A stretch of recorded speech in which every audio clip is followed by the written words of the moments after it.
Good morning, afternoon, and evening, everyone. Welcome back to a fresh new episode of Knock Off the Perch, where we talk everything Manchester United. It's been a tough week for United fans. It's been a tough week for Amorim as his new era has hit some sort of tumbles because of the two losses by Arsenal and Nottingham Forest. Two consecutive back-to-back defeats in Premier League doesn't bode well. Very different games. In this episode, we'll be discussing both the games, the tactics in play. We'll also be talking about the Ashworth exit from the United structure. Welcome back, Aruj. How have you been? What did you make of the last two games? Doing well, but United aren't doing that well. Last couple of games been difficult. The game against Arsenal, the game against Forest, two entirely different play that we went in with. I think for Arsenal, we went in with a lot of respect, I think, and it's probably due. Arsenal have been doing well over the course of last couple of seasons. They're a very well drilled team. And Forest have been the surprise team this year in the Premier League.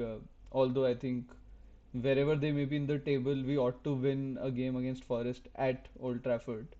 So that was a disappointment. But yeah, let's talk about both of the games in a little bit more detail, starting with the Arsenal one. What did you make of the entire game? I mean, it was a tough game against Stoke City. They did come and stole two corners. I mean, see, we did pretty well till 60th, 70th minute. We did pretty well in bursts. We created enough. Uh, But yeah, we didn't have that final cutting edge, and Arsenal have somehow found a new, avenue of scoring goals, which is set pieces. This is something everyone talked about. This is something we also discussed. I'm Correct. pretty sure the coaching staff would have emphasized on it, and yet we conceded from two corners, and it doesn't seem fair, almost seems unfair because you see the Arsenal's corner build up and they have trapped the whole goalkeeper. Correct. They have, pinned down all the defenders. I almost respect them because this is something which we never used to see from Arsenal, right?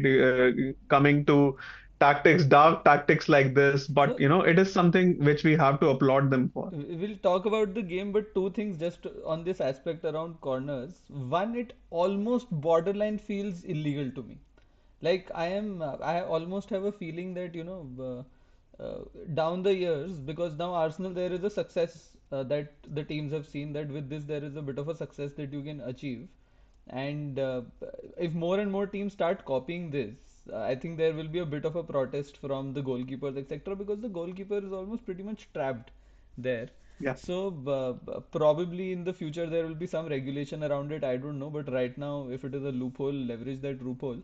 And second game, and I don't know if it is just me or did you notice that as well? Against Forest, it almost felt like United were trying to copy some of that. Was it Hmm. in a couple of corner routines?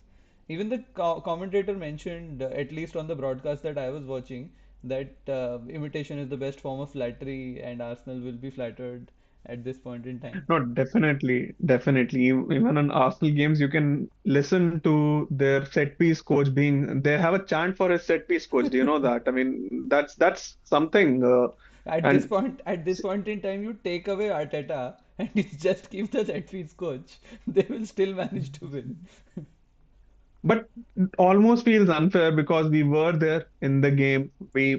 But on the contrary, we can also say that we didn't create as much to hurt Arsenal. We showed them way too much respect, and even after conceding the first goal, I don't think we came back into the game too much. And the second goal was just a sucker punch to us, and I don't think we ever were in the game that much. I mean, attack wise.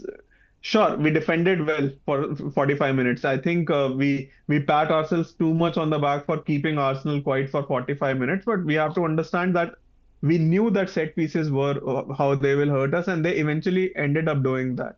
That calls upon the preparation of the players, the mental state of the players. Understand that Amorim hasn't had enough time. He always keeps on mentioning that, in this week we were able to do this next week. So Yeah. he keeps on emphasizing that he's doing the simple things first, making the possession last, and that we have seen in players. Like we Yeah. have had decent possession in the last two games. I think 50 and 70% respectively against Arsenal and Nottingham Yeah, Forest. especially against Arsenal, what I noticed in the first half was there were shades of Louis van Gaal era where we were keeping the ball a lot. I think there was a point in the first half. I think we ended up with 56% possession in the first half. There was a point around 30-35th minute when we had 60% of the possession. So we were keeping the ball a lot at that point in time, and between the midfield that we have, there was a lot of sideways passing happening because essentially we were not able to find that right pass to break them down. And I think this is part of the tactical setup of Amorim because even if you notice the first goal against Forest, it was Delict controlling the ball for a very long period of time till he found that pass to, I think, Bruno it was. Killer pass. Yeah, Hmm. to Bruno. So I think tactically, one thought process is, and we've talked about this earlier as well for a team like Manchester City, right? Don't come across as Klopp-esque beautiful football or very okay, I won't say not beautiful, but at least not as entertaining like a Klopp team used to Hmm. be, right? Hmm. Hmm. City team also keeps the ball a lot. They wait for that right moment to find that right pass, and which is I think the difference between where we are right now and where City has been over the past 4 years, to say that the level of play has been very high when they find those small passes. Hmm. So yeah, Hmm. coming back to that Arsenal game, in that first period we held the ball a lot, but we weren't able to make most of it. Even this attack momentum that we have on the screen, it talks about the fact that in those bursts, Arsenal through corners etc. were able to create a couple of chances, but uh, although we had possession like 55-60% possession, but we were able to create nothing out of it. And once the goals came in from Arsenal, it was just a sucker blow for us, and we couldn't do much. Yeah, it could be a case of the players still thinking a bit too much during the game, and having one extra touch, maybe taking one extra second. I think that will go away with more training sessions. My bigger concern, although, is are we creating enough big chances? Are we creating enough big chances for the front line to finish? And when we are creating these big chances, like we did in Nottingham Forest, I think. We created two big chances in the first half, and but no big chances in the second half. Do we have the front line as of now to finish these chances? And do we have a front line which can challenge for the top four this season?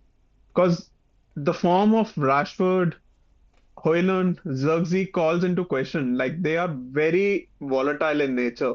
When they score, but I think pairing Garnacho and wearing Ahmad.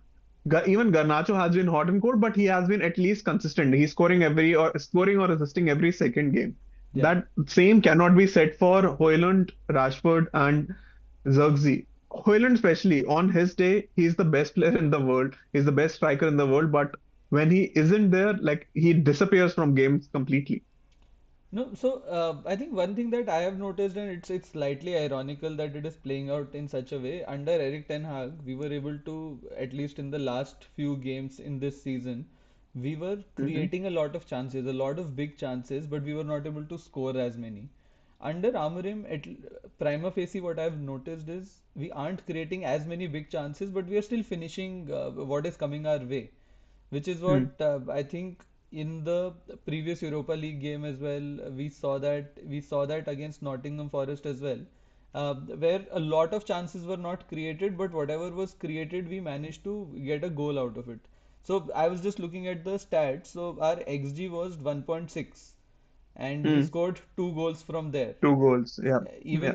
Even in the first half, that goal that came through when the after Delict passing to Bruno, I think he uh, fed it to Garnacho, who couldn't finish, but Hoyland was at the right place, right time, and Hmm. managed to finish. So that was, I think, possibly the only big chance created at that point in time, right? Hmm. So I think it is also to do with the build-up play, and possibly Amorim hasn't even reached that stage of focusing a lot Hmm. on the attackers at this point in time with the limited training sessions and all.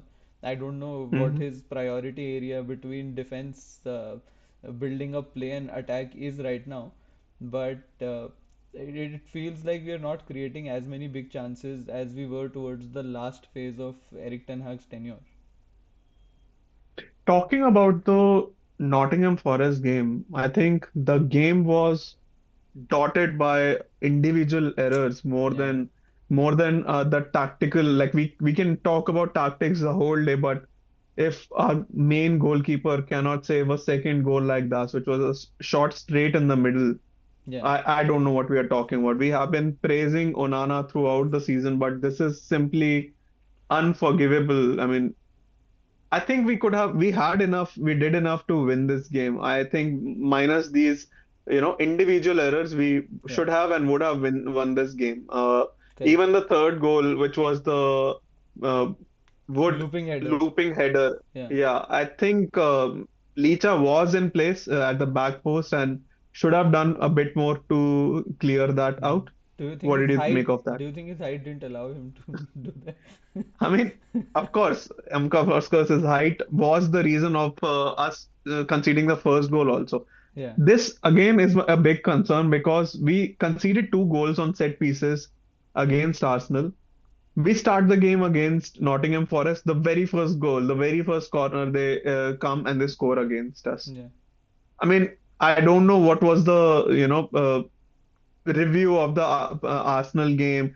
Did we practice the set pieces after that? We've been seeing that we've been practicing set pieces just before the games in the warm-ups, yeah, but it was a big height disadvantage which Licha had in that. He is 5'5" or 5'6", and he was facing a player who was 6'4" at that time. yeah. So to be very honest, at least in the Arsenal game, it felt a little bit like maybe we need to move away from the zonal marking that we were doing, because essentially the Arsenal players were coming from behind, right? So you Yeah, don't know who is coming where, and we are yeah, just trying to map our zones. So it obviously yeah, didn't work there, but I'm sure, yeah, I'm sure the team is figuring out, how different teams attack, and Licha having to mark a very tall individual. I don't think that's the best way forward, but I'm not sure how that is playing out. Definitely needs improvement.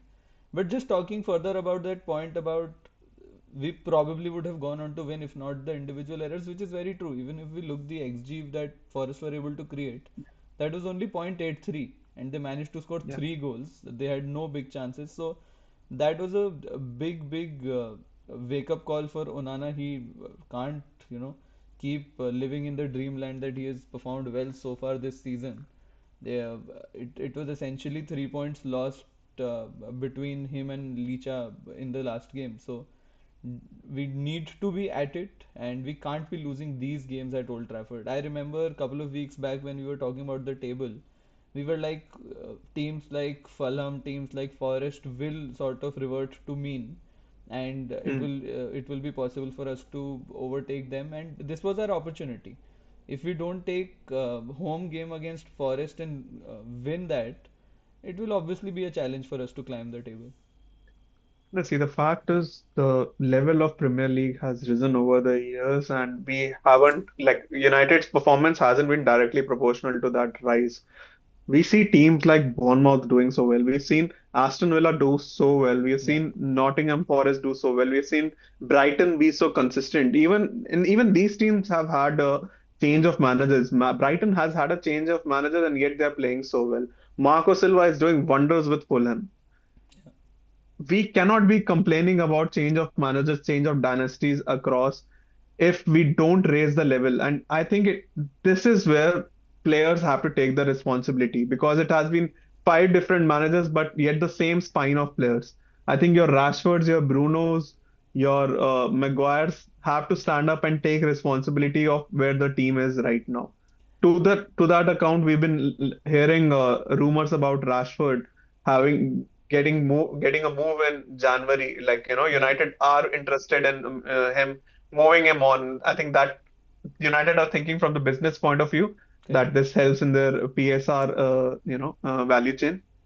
What did you make of that? No, I think this is a good segue into our next section where we talk about Dan Ashworth, given he was responsible for summer signings in the previous window, and that relationship broke for whatever reason. We don't know the exact details. Obviously, we are hearing a few rumors coming out, and it almost feels to me that Ineos and the rest of the United hierarchy at this point in time are being a little ruthless. I don't know how much to read into the Rashford rumors, but in addition to the Rashford rumors, there were a lot of names on the list, and I think some of those lists talked about Bruno as well, which I don't understand. They've just given him a big contract, not even getting into the sentimental value of Bruno probably having been our best player. If we Hmm. look across last 3 4 years, uh, the very fact that they are thinking about moving on a player who they've just given a contract, or there is rumor of that, just makes me think how things are playing out. And we were all gaga about the Ineos era. For the last 5 6 months, we felt we had a really good transfer window. We felt we were moving in the right direction with the recruitment in the management hierarchy. But suddenly, Hmm. with the ticket price decision, with the entire dilly-dallying over Eric Ten Hag first, uh, after a 17 13 day review, giving him the additional year, and after that, before the international break, 6 hour meeting, still he continues, and then suddenly he's off. And now with Dan Ashworth moving out, it seems like Eneos is feeling the heat. What do you think? I mean, yeah, Dan Ashworth's decision came out of nowhere. What the reasons we are listening to, we are hearing is one that Dan Ashworth was behind Eric Ten Hag staying for too long. Apparently, Eric Ten Hag was like it was decided that he'll move on after the FA Cup. It was Dan Ashworth, even though he hadn't joined United at that point of time. It was Dan Ashworth who said that Eric Ten Hag should be given some time to rebuild the squad because the injuries played a part. Then the summer recruitment was a big factor because of his exit. So it's being said that Sir Jim Ratcliffe, even though he was relatively happy with the incomings, he wasn't happy with the lack of ruthlessness in the outgoings. He thought that there is a lot of deadwood which could have moved in the summer but didn't move. We're talking about the Casemiro, the Lindelofs, the Eriksson. He wanted these people to be moved on, but that didn't happen.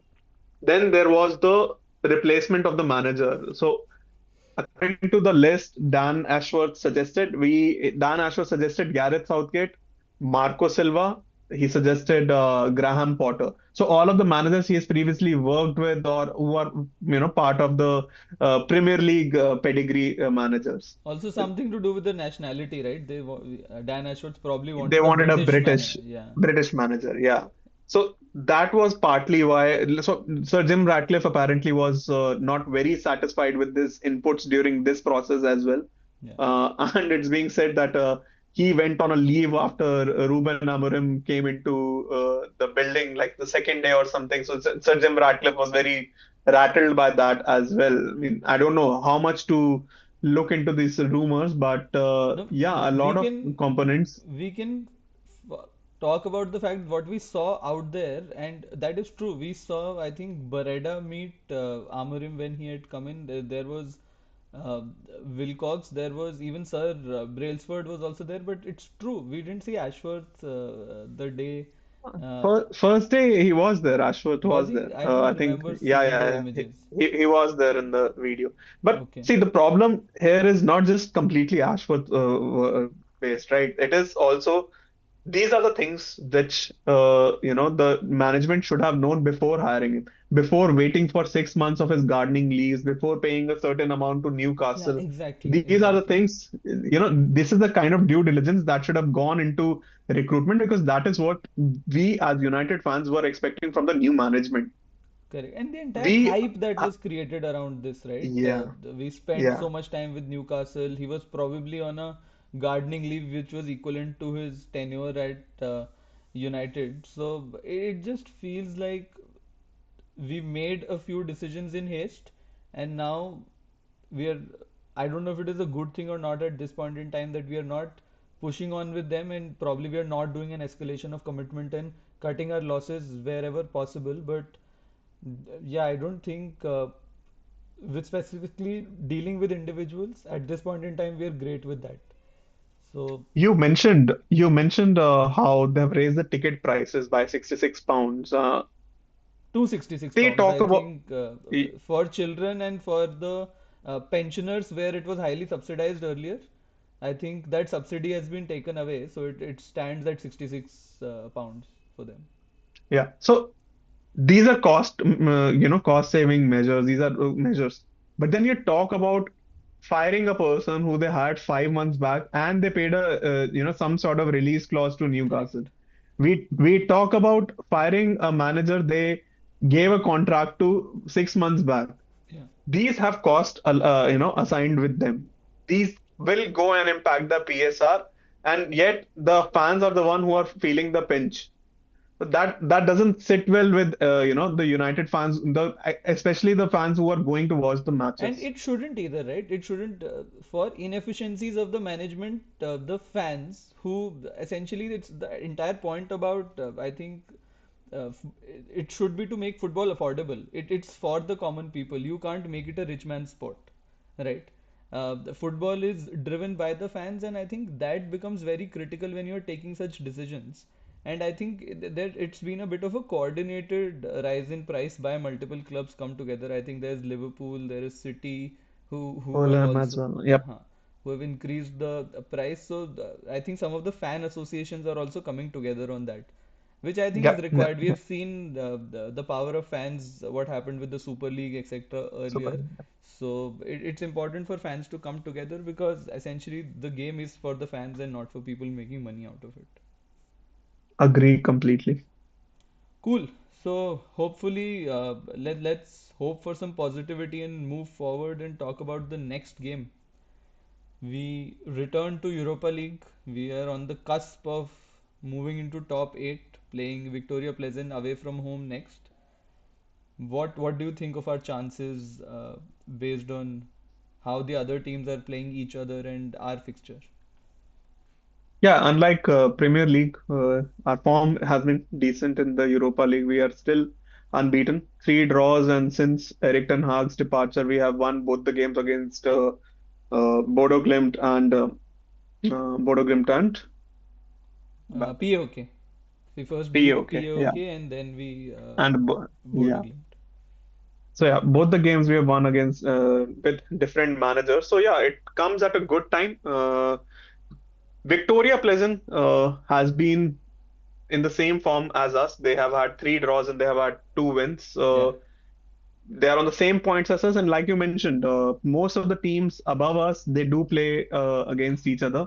This is a good chance to rise in the table. This is a good chance to show what you're made of. We have a good squad, and what we have seen from Amarim has he has been rotating the squad heavily for these matches, for the matches every 3 4 games, and we'll again see a quick turnaround between this game and the City game. So it'll be very tough to predict a lineup because I'm pretty sure that Amorim will have one eye on the City game Absolutely. over the weekend. But that being said, I do believe we have enough players to win this game. No, true, true. I think, and let's talk about the form that Victoria Pleasant has been over the last few weeks. They currently sit second in the Czech League. I think they're a fair distance from the first spot. They're 40 points from 18 games, and the top spot is with the team currently on 50 points. So I think they have been above average, maybe if I may call it, in the Czech League. But obviously, there are vast difference between the Czech League and the Premier League. But talking closer to the competition we are in, they did manage to reach the quarterfinals in the Europa League last year. So, Conference League.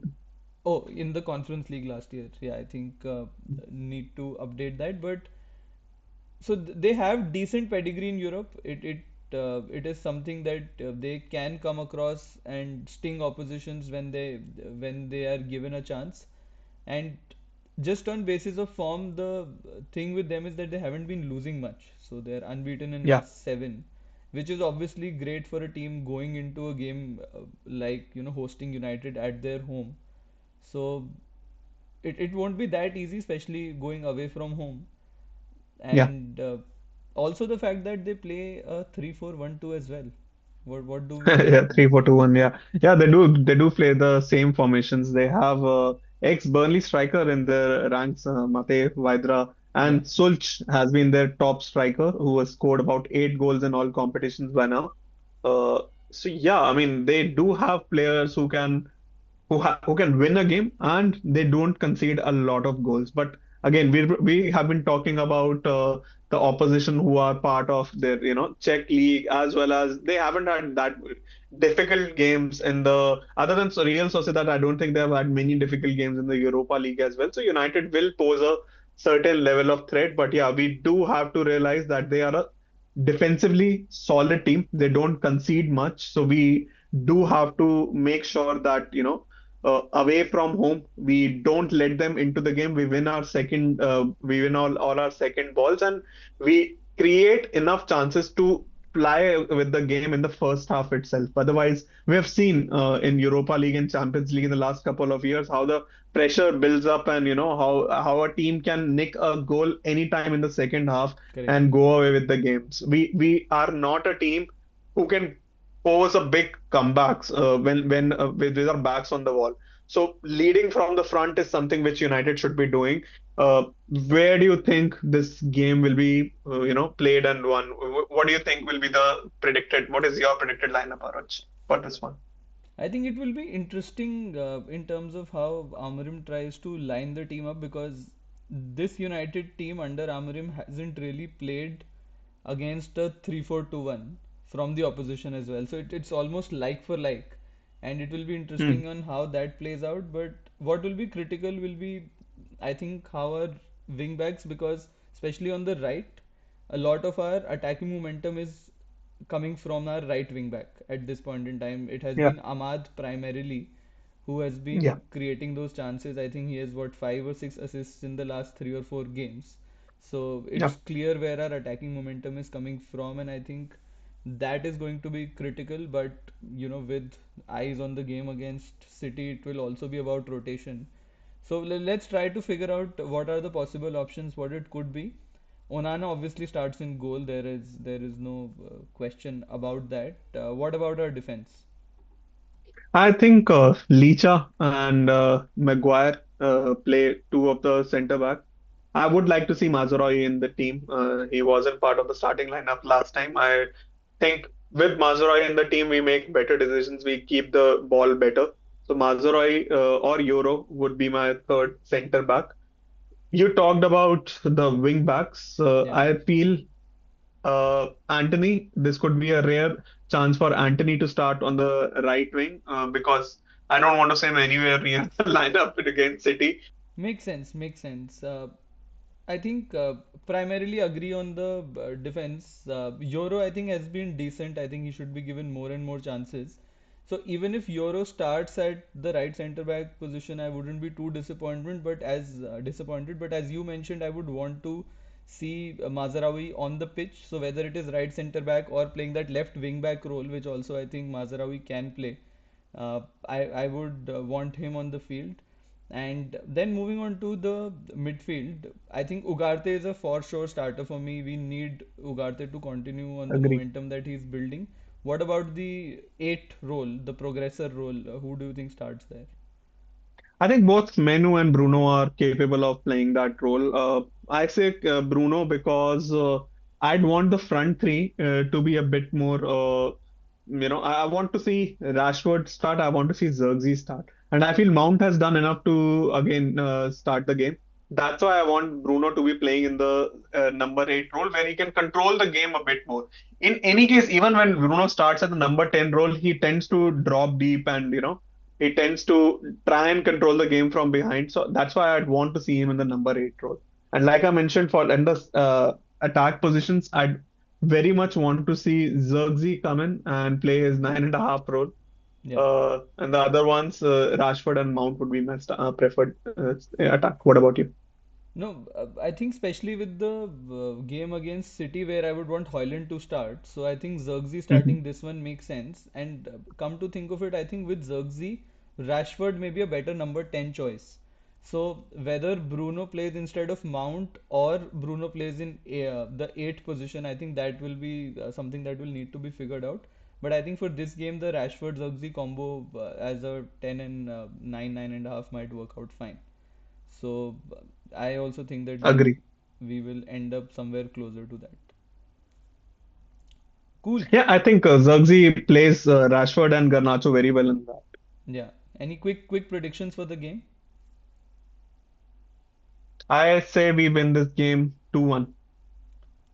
Yeah, I was going for a 3-1 win actually. So hopefully we are able to create many chances. We are able to build onto the uh, some of the defensive play and the midfield play that has been getting better. I think we can now move on to creating good chances, and our strikers are able to finish on that, and hopefully we can win it 3-1. Maybe we concede a goal away from home, so that might happen. But yeah, anything else to add? No, I think that's it. I hope this is a good precursor to the Man City game. I hope we find all the momentum we can in this game so that we are going to the Man City game a bit more confident. Yes, like always, please do provide your feedback, do provide your shares and subscribes. It all means a lot to us. We do hear your feedback. We do try and make our podcast better and better. Yes, and as always, this is our perch. Let's knock him off. Until next time, stay united.